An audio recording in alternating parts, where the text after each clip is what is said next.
दोस्तों आज की खबर है लेबनान से। लेबनान पश्चिम एशिया का एक देश है, कंट्री ऑफ वेस्टर्न एशिया। ये उत्तर और पूर्व में सीरिया और दक्षिण में इजराइल के बीच स्थित है, जबकि साइप्रस भूमध्य सागर के पार पश्चिम बंगाल में स्थित है।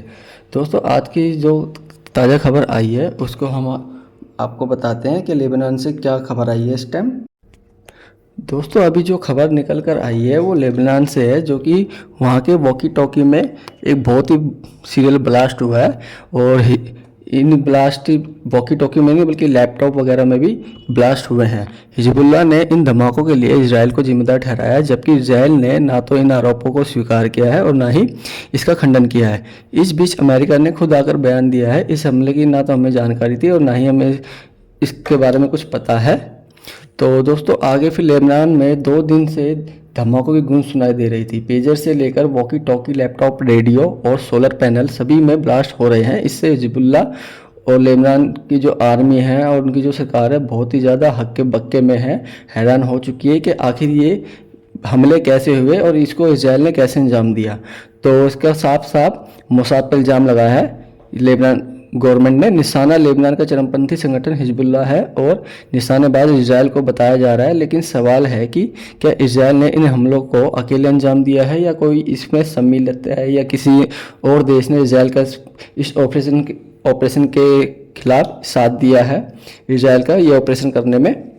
तो इसकी दोस्तों भी हिजबुल्लाह सरकार जो है जांच पड़ताल कर रही है।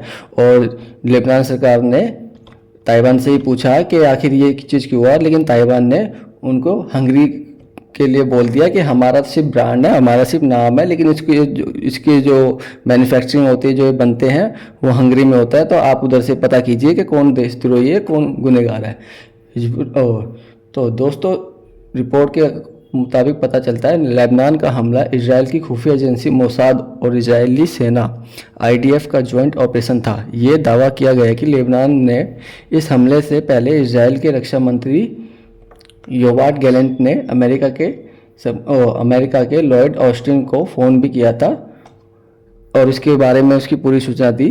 और सूत्रों दोस्तों कहना है कि इस ऑपरेशन की अच्छी तरीके से जानकारी अमेरिका को नहीं दी गई है, लेकिन इससे काफ़ी हद तक अमेरिका भी हक्के बक्के में है कि ये आखिर ऐसा कैसे हो गया। दोस्तों लेबनान सरकार भी इस टाइम बहुत हक्के बक्के में है कि इजराइल ने आखिर ये किया कैसे हो रहा है। कितने सालों से दोस्तों इसकी ये तैयारी चल रही थी। तो दोस्तों फिर आगे जो हुआ, इस ब्लास्ट में 12 लोगों की मौत हो गई है, जिनमें एक छोटी बच्ची भी शामिल थी। ब्लास्ट की वजह से 4000 लोग गंभीर या मामूली रूप से घायल भी हो चुके थे। कई लोगों के हाथ और पैर बहुत ही ज़्यादा क्षतिग्रस्त हो गए थे। 500 से ज़्यादा लोगों को अपनी आंखें गंवानी पड़ी है। किसी का धड़ क्षतिग्रस्त हुआ है, किसी का धड़ नहीं है शरीर पर, किसी का निचला हिस्सा नहीं है धमाके में दोस्तों। यहाँ तक कि प्राइवेट पार्ट तक भी नहीं है।